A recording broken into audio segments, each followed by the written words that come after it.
Okay.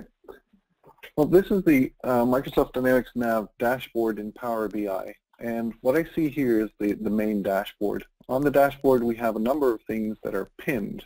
And these are all graphs or elements from the reports behind.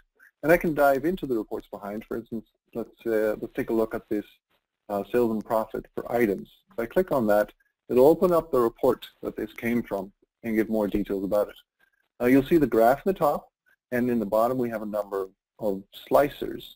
These are slicers similar to the slicers we have in Excel, and I can use them to look at certain elements inside of my data. For instance, if I only want to look at retail items, I can click on the slicer and it'll show me just those retail items. So it's filtering in real time. If I only want to look at finished items, I can filter out all the other ones, or look at resale and finished items.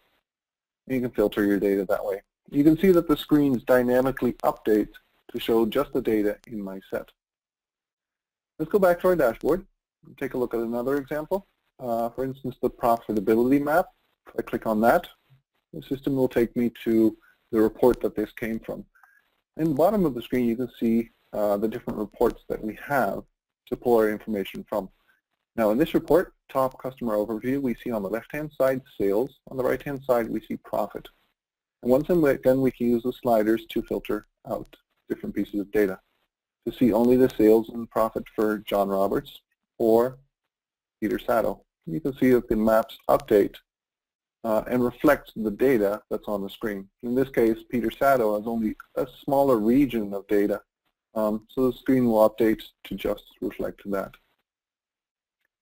It's also possible to take elements from these reports and make our own dashboards. And dashboards are of course, a great overview of just the data that's interesting for us.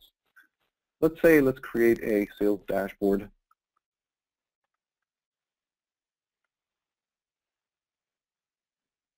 And on my sales dashboard, I'm going to pull a number of elements from the sales report. So there's a sales dashboard report as well. And this one has a number of elements that might be interesting for us. I definitely want this map here. So what I can do is I can click on the pin visual in the top right of my element. And then the system will ask me where I want to pin this to. I want it on an existing dashboard, my sales dashboard. And I want to use the destination theme instead of retaining the current theme. A theme is a way to set the background color and the visual elements to match.